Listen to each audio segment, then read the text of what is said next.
Oui, le froid. J'attendais justement ce moment. Le froid m'a menacé. J'avais porté un simple jean comme ça avec une chaussure. Oui. J'étais obligé, j'ai couru aller me changer.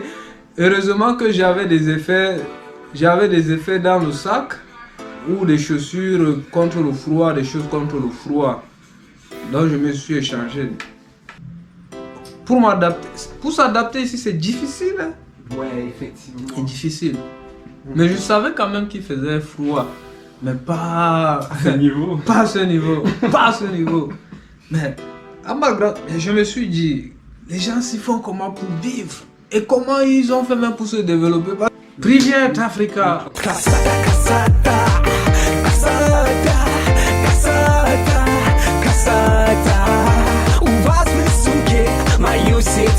Подпишитесь на мои видео на YouTube.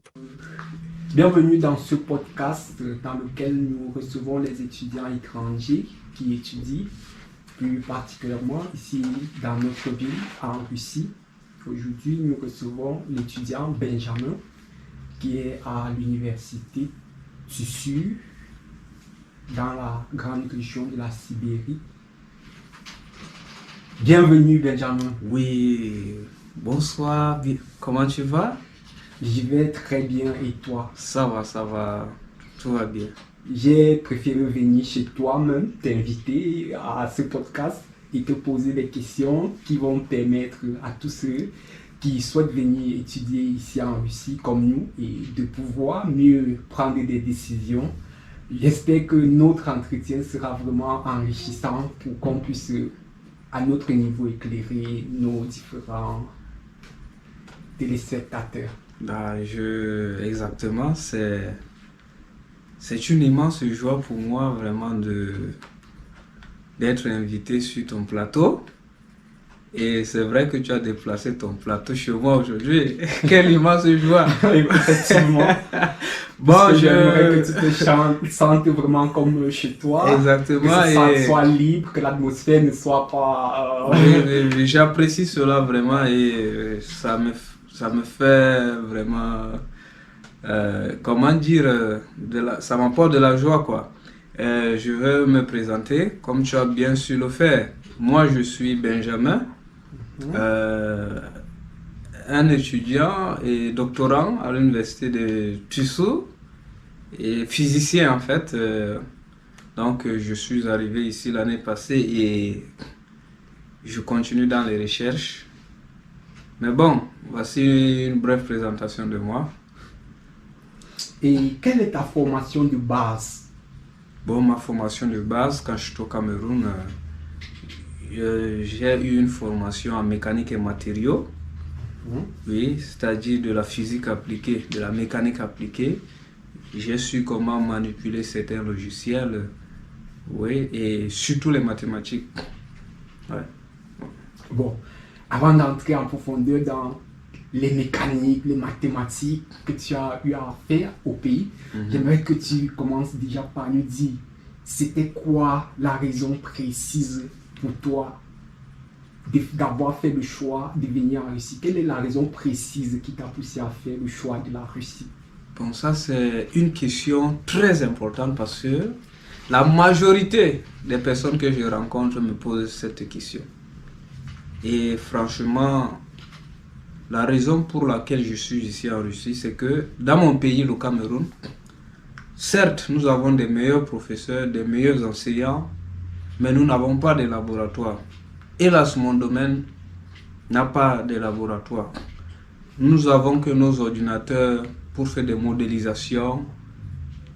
Et à base de ces modélisations, nous comparons nos résultats à ceux des autres chercheurs. Et puis on fait valider nos recherches. Or ici, on peut modéliser et nous-mêmes, on peut tester ça de manière expérimentale ici. Donc voici de manière ramassée les raisons pour laquelle je suis ici en Russie. La disponibilité des laboratoires. Oui, exactement. Le laboratoire est ouvert tout de lundi à vendredi. De 9h à 19h, 20h, comme tu veux quoi. Wow, là c'est super. Et tu n'as pas payé le matériel, tu n'as pas payé les matériaux et tout ce qui sont aux alentours. Et la disponibilité du matériel, le matériau et tout ce dont vous avez besoin au laboratoire, vous en avez ici en Russie. Oui, exactement. C'est super. Et toujours. Et de surcroît, c'est une bourse subventionnée par l'État et ces recherches également sont subventionnées par l'État. Là, c'est encourageant. Ouais. On connaît tous les galères des étudiants lorsque on doit rentrer peut-être le soir et réfléchir, aller à un BHB comme on appelle au Cameroun. Exactement. Pour prendre un petit plat, pour pouvoir se soulager. Exactement. Lorsque on peut étudier sans réfléchir à ce qu'on va manger, par exemple, c'est déjà quelque chose qui nous fait nous concentrer dans nos études, nos recherches. Oui, c'est forcément, des résultats arrivent. Exact. Maintenant, j'aimerais savoir quelque chose par rapport à ton arrivée. Est-ce que tu peux me raconter ton premier jour en Russie? Une image, une sensation qui t'a marqué en arrivant? Bon, quand je suis arrivé en Russie, c'est vrai que la Russie, c'est une grande ville, surtout à l'aéroport où j'ai mis pied. C'est Domorovo. À Moscou. Ouais, à Moscou. C'est une très grande ville. Très grand et l'aéroport vraiment était grand. C'est vrai que quand je suis arrivé, voyant tous les écrits en russe, je croyais qu'elle allait me perdre. Mais c'est quand je regarde encore plus bas et vois qu'il y a là en anglais aussi. C'est là où je me suis orienté facilement. Et quand je suis arrivé, bon, avant que je n'arrive, j'aimerais commencer avant que je ne sois en Russie. Avant d'arriver en Russie, oui, vas-y. Quand on a pris l'avion de Douala pour la Russie, on a fait escale en Égypte. Et en Égypte, on a eu un petit souci. Pourquoi? Parce qu'on avait fait passer nos effets sans avoir nos passeports à main. Parce que quand ils nous ont pris pour aller nous faire loger à l'hôtel, parce qu'on a dormi à l'hôtel, je ne sais pas pourquoi, ils ont pris récupérer les passeports pour faire quoi. Maintenant, quand on repart pour prendre le matin, prendre l'avion pour la Russie, on cherchait la personne qui avait pris nos passeports et nous loger à l'hôtel, on ne l'a pas rencontré. Donc on a un peu eu ce petit décalage, mais à la fin, il était juste quelque part, on n'avait pas seulement vu. Mais après, lorsque nous sommes arrivés à Moscou, bon, mon petit frère m'attendait. J'ai mon petit frère. J'ai fait presque une semaine chez lui à Moscou. Oui, il a son appartement là-bas et j'ai fait presque une semaine chez lui. Tout s'est bien passé. Tout s'est bien passé. Mais le plus grand problème maintenant, c'est quoi? Quand je quitte Moscou pour Tomsk, j'ai quitté Moscou pour Tomsk en passant par Novosibirsk. Quand je descends de Novosibirsk, à Novosibirsk, je sors, j'étais habillé comme un Camerounais simple, mais le froid m'a menacé. On a cette sensation. Oui, le froid. J'attendais justement ce moment. Le froid m'a menacé. J'avais porté un simple jean comme ça avec une chaussure. J'étais obligé, j'ai couru aller me changer. Heureusement que j'avais des effets dans le sac ou des chaussures contre le froid, des choses contre le froid. Donc je me suis échangé. Juste ça. Et quand je suis arrivé à Tomsk, on est venu me chercher également. Donc tout s'est bien passé. Super. Là, je comprends. Quand tu as déjà la famille ici, comme ton frère par exemple, que tu as déjà à Moscou, c'est beaucoup plus facile. Parce que moi, quand je venais, je voyais des personnes qui dormaient à l'aéroport et qui me racontaient un peu leur situation. Je trouvais c'est complexe. C'était complexe. Et quelle a été la plus grande surprise, positive ou négative, lors de tes premières semaines? Tu as déjà parlé du froid. Ça, c'est ce que nous tous nous rencontrons déjà. Et est-ce que tu as d'autres surprises que tu as eues lors de tes premières semaines? Oui, je me suis pas bien préparé. C'est vrai, quand je suis arrivé, j'avais quand même de l'argent. Oui. J'avais de l'argent, mais... Et de plus, j'étais encore boursier. Donc j'avais un peu d'argent, mais j'ai su mal gérer cet argent. À un moment, c'est comme si je courais derrière l'argent. Tu vois? C'est comme si je courais derrière l'argent. Donc c'était un peu ça. Mais bon, tout s'est bien passé et après, les choses sont calmées, quoi. Ah, tu avais peu d'argent, vous avez pu gérer Oui, parce qu'il y avait des trucs qu'il fallait faire, etc. les démarches administratives. Les démarches, tout ça. Mais bon, avec le peu que j'avais, j'ai tout géré avec. Et puis je suis resté avec un peu pour survivre avant que mes bourses ne tombent. D'accord, Ouais. d'accord. Mais sinon, tout était bien, tout était bien. Et Jusqu'à au là. niveau de la langue, comment tu as géré la barrière de la langue? La langue est J'attendais compliquée, justement que Laurie, tu me parles de c'est ça. difficile, man. Moi, dans ma tête, je croyais que je pouvais apprendre cette langue en 6 mois. Oui, Hmm? mais À ma grande surprise, jusqu'à aujourd'hui, je ne parle pas. Certes, je peux comprendre les petits mots un peu parlés, mais oui. réellement, je ne parle pas. C'est difficile. Et dans cette difficulté, est-ce que tu as déjà réussi à te créer un cercle d'amis russes? Et si oui, autour de quelle activité? Par exemple, je te vois avec des guitares, je suis sûr, dans ton cercle musical, tu as déjà pris des amis. Oui. C'est vrai que moi-même, là, au début, je n'étais pas sérieux. Tu comprends? Oui. Sinon, là, actuellement, même si actuellement, j'ai déjà un an ici en Russie, je pouvais bien parler le russe. Oui. J'ai plus travaillé sur l'anglais. Tu comprends? Oui. Quand je suis arrivé, au lieu de plus travailler sur le russe, j'ai plutôt plus travaillé sur l'anglais que le russe. Donc, je bossais plus l'anglais que le russe. Oui.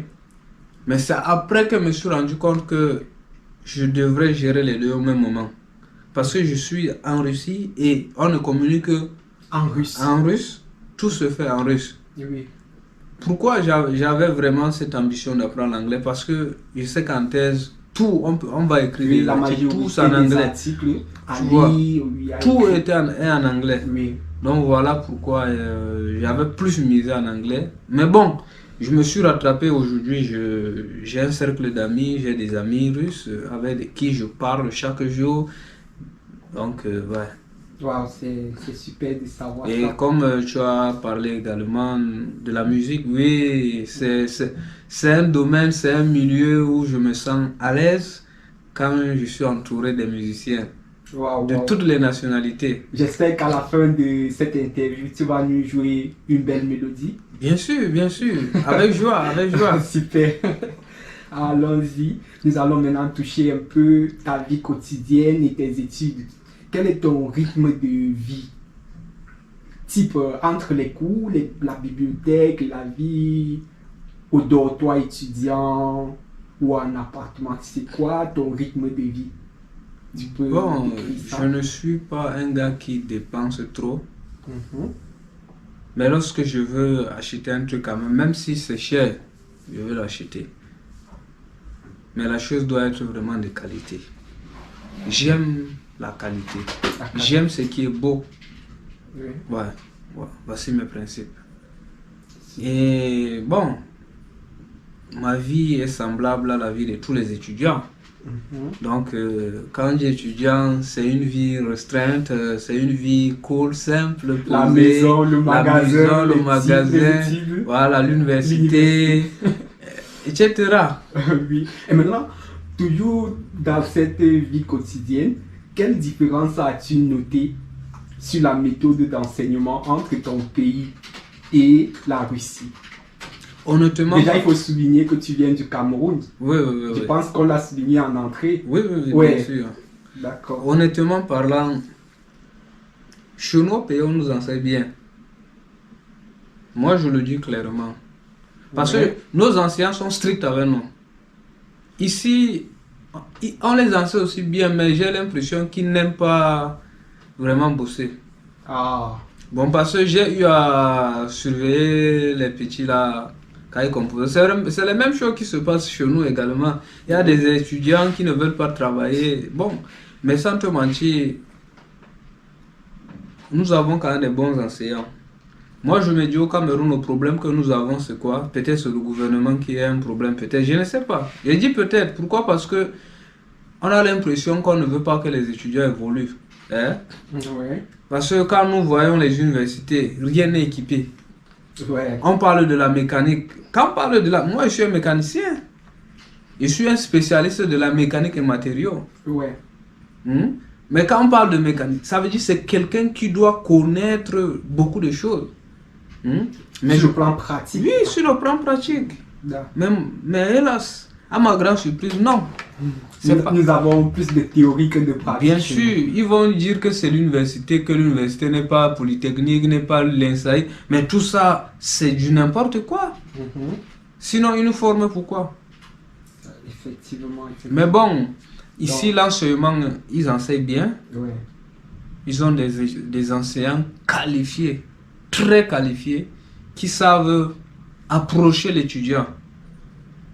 Parce Ouais. qu'ils ne sont pas brutaux. Malgré leur grade, leur rang, Oui. ils se font comme des amis. Donc voici un peu peut-être la différence entre leur Ouais, tu as enseignant parlé des et enseignants chez nous. qualifiés, tu as parlé de la pratique dans les études. Exactement. Et- Et ils sont amicaux en fait. De ce côté amical, Ouais, tu ne ressens pas que l'on ne veut pas que tu évolues ouais. dans tes études, contrairement à chez nous, ou contrairement au Cameroun, comme tu l'as dit. Maintenant, j'aimerais aussi savoir comment est-ce que tu travailles avec ton encadreur. Comment est-ce que, puisqu'il y a la barrière de la langue, comment est-ce que vous travaillez? Est-ce qu'il parle anglais, ton encadreur? Oui, oui, mon encadreur parle l'anglais. Ah, waouh, Mais il là, parle c'est super. l'anglais jusqu'à ce que souvent même, je lui dis le mot là, il ne comprend pas, il m'explique. Il a fait 7 ans, près de 7 ans en Israël. Waouh, Il a fait 2 ans aux États-Unis. oui, Donc, il parle couramment l'anglais. c'est assez cool. Ça, c'est cool. Oui, c'est Là, ça- quelqu'un qui a rédigé des centaines d'articles. Waouh. Des centaines, je te dis. Quelqu'un qui... Man, Là, ça facilite la communication. on entre vous, communique vous très bien, comprenez sans très problème. bien, sans Très, problème. très bien. Et déjà des articles en vue ou bien Oui, oui, déjà oui, oui. publiés? Il y a 2 articles en vue. Waouh, Bon, Super. on va publier dans bientôt et l'autre, je suis en train de le préparer pour avril. C'est déjà écrit tout, mais je suis en train de préparer pour une conférence en avril. bravo, bravo. Merci. Félicitations. Merci, merci. Donc là, on va toucher un autre point qui repose sur tes défis. Et... Bon, quand je dis 2, le premier c'est quoi? Je suis co-auteur. Oui. Ah, tu es co-auteur. Oui. Deuxième Le auteur deuxième, je suis auteur. dans l'article. Oui. C'est déjà un pas. C'est déjà un pas.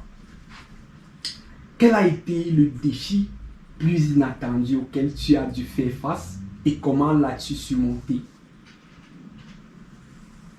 Le défi auquel j'ai... Le défi le plus inattendu. Je Bon, en souligne fait, le terme le plus inattendu.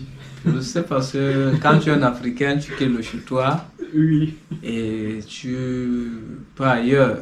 oui, Au début, tu sais, c'est comme si... quand tu n'es pas chez toi un temps, tu sais, tu marches la solitude, le regard des autres, tu marches, les gens te regardent, tu arrives ailleurs, les gens, d'autres veulent prendre des photos seulement avec toi, comme si tu es une star, tu arrives ailleurs, d'autres te regardent seulement comme s'ils veulent dire que quitte d'ici. Donc, des émotions de toutes parts mélangées, des bonnes émotions, des mauvaises. Est-ce ça, que tu as déjà j'encaisse. subi du racisme? Du racisme, non, pas encore. Wow. Pas encore. Là, on espère que ça va pas arriver. Non, non, non. En tout Pour moi, cas, c'est que moi, je suis comment? Je suis une personne sage. oui. Je sais lire les événements. je sais lire les événements. Oui. C'est-à-dire, j'ai appris je vais dire, une science qu'on appelle dans un film là, Lie to Me. Oui. Donc, je peux lire ce que la personne pense avec son facial, les gestes faciaux. Ouais, les gestes faciaux. Bon, il y a... Donc, ce film m'a appris ça en fait. Oui. J'ai regardé de l'épisode 1 jusqu'à l'épisode 4. Et chaque épisode avait plusieurs épisodes. Donc, j'ai regardé et ça m'a formé. Chaque saison avait plusieurs épisodes. Oui, autant pour chaque. Uh-huh. Ce lapsus, oui. D'accord. Donc, Mhm. c'est difficile pour moi pour que.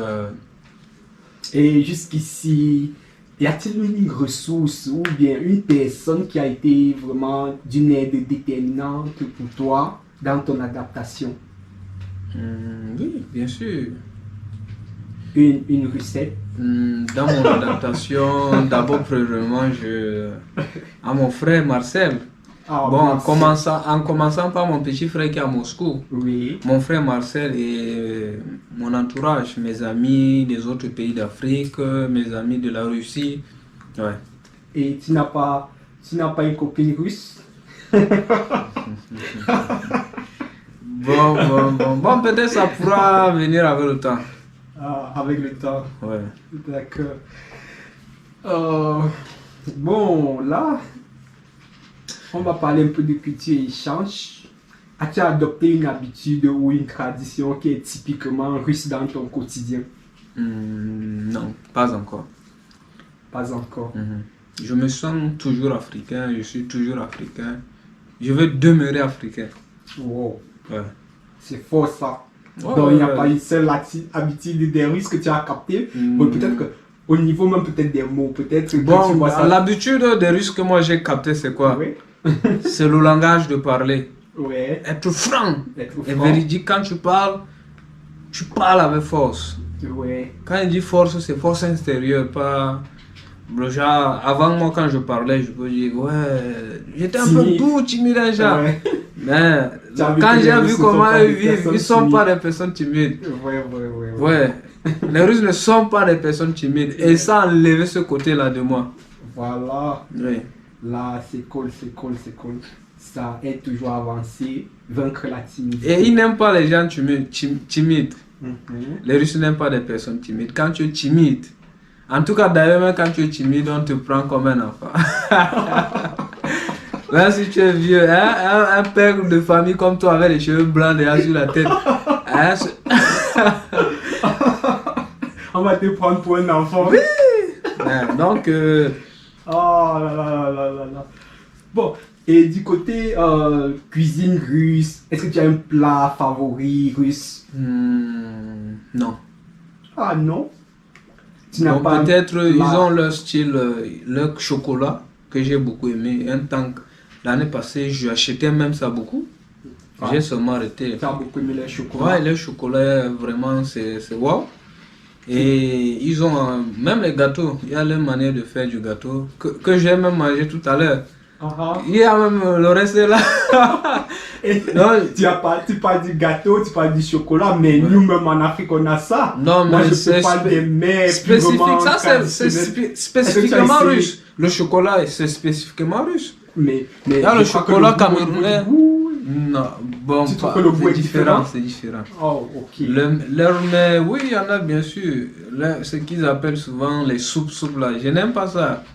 Mais j'ai quand même eu à goûter, mais je n'aime pas ils aiment trop les soupes ici. Faut même souvent les soupes, même là, c'est comme s'il n'y a même pas le sel dedans. Ben, gars, en tout cas, les blancs, c'est les blancs. Ok. Ah bon, on va chuter pour jeter un regard sur l'avenir et puis donner des conseils. En regardant en arrière, quel est le conseil que tu aurais aimé recevoir avant de partir? Bon, le conseil que je... Quel conseil tu aurais aimé recevoir avant de partir de ton pays? Le conseil que j'aurais aimé, c'est qu'il fait franchement froid. la température peut chuter à moins 20, moins 30.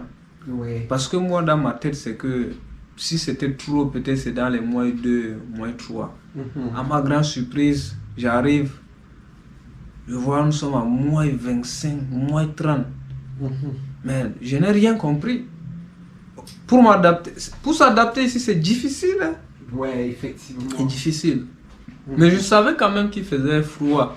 Mais pas À ce niveau. pas à ce niveau. Pas à ce niveau. Mais mais je me suis dit, les gens s'y font comment pour vivre? Et comment ils ont fait même pour se développer? Parce que quand il fait froid, ils ne peuvent pas travailler. Donc, je me suis posé autant de questions, mais... Est-ce qu'il t'est arrivé que ce froid-là te rende malade, que tu... Oui, mais je suis tombé malade plusieurs fois. Chaque jour, mais j'ai même peur souvent de sortir quand il fait froid. Donc, Ah bon? oui, j'ai peur de sortir. Quand c'est dans les 25 degrés, moins 25 degrés, je n'ai même pas envie de sortir. Bon. Mais bon, le travail est là. Tu dois aller au travail. Tu vas faire comment? Tu dois aller. Donc tu donnes donc ce conseil à tous ceux qui aimeraient venir étudier en Russie, Oui. de savoir qu'ici il fait extrêmement froid, Oui. qu'ils devraient se préparer en conséquence Mhm. par rapport au froid. Et s'ils ont des allergies particulières par rapport au froid, ce serait mieux de Exactement. ne pas venir peut-être. Et en aussi Russie, savoir sans de souffrir quoi nous souffrons. Ouais. Si on est allergique à certains aliments. certains aliments aussi. Oui, exactement, parce que moi j'en ai eu à consommer et je suis tombé malade. Oh. Donc, il faut vraiment connaître qui tu es avant de voyager. Surtout quitter l'Afrique et venir en Russie, Oui. un pays si lointain. Et c'est sur ces mots que nous terminons le podcast. Et avant de terminer, comme tu as promis, tu vas nous jouer une certaine mélodie. Mais avant de passer à la mélodie, j'aimerais que tu fasses des dédicaces, tu salues la famille, des personnes qui vont voir ce podcast, Ah, que ce soit au Cameroun, que ce soit dans n'importe quel autre pays, des personnes chères à toi, que tu aimerais leur dédicacer, c'était quelques mots aujourd'hui. d'accord, Vas-y. d'accord. Je vais commencer par mon père, ma mère. Je salue, mon père c'est Moussa Biavou, ma mère c'est Mama Damaka et mes petits frères, la famille Gospel Light, la famille Ninive. Bon, que ce soit au niveau de l'ambassade du Cameroun à Moscou, il y a un de mes tontons là-bas. En tout cas, tous ceux qui m'écoutent, tous ceux qui me voient, Ils te reconnaissent. que ce soit au Canada, que ce soit en Belgique, que ce soit au Ghana, que ce soit au Burkina Faso. Ouais. Ouais. On dit qu'on est derrière le président Ibrahim Traoré. Là, tu es en train de vouloir déranger. On ne veut pas trop entrer dans la politique. Non, C'est non, mieux non. d'aller dans la guitare maintenant. Vas-y, on fait un petit concert et Bon, nous, on va s'enjailler. on va pas, c'est pas un concert en tant que tel, mais une petite mélodie. Une petite mélodie. Une petite D'accord. mélodie pour ceux qui nous écoutent, Vas-y. pour vas-y. ceux qui te suivent. D'accord. Ouais, juste. J'aime jouer à la guitare, surtout quand je suis libre. Oui. Ouais.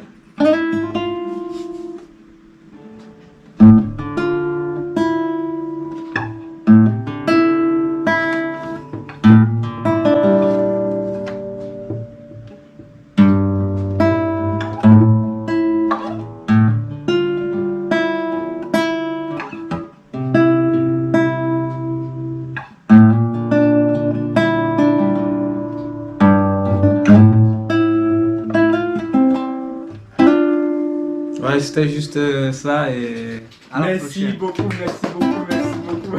Красота, красота, красота, красота, красота.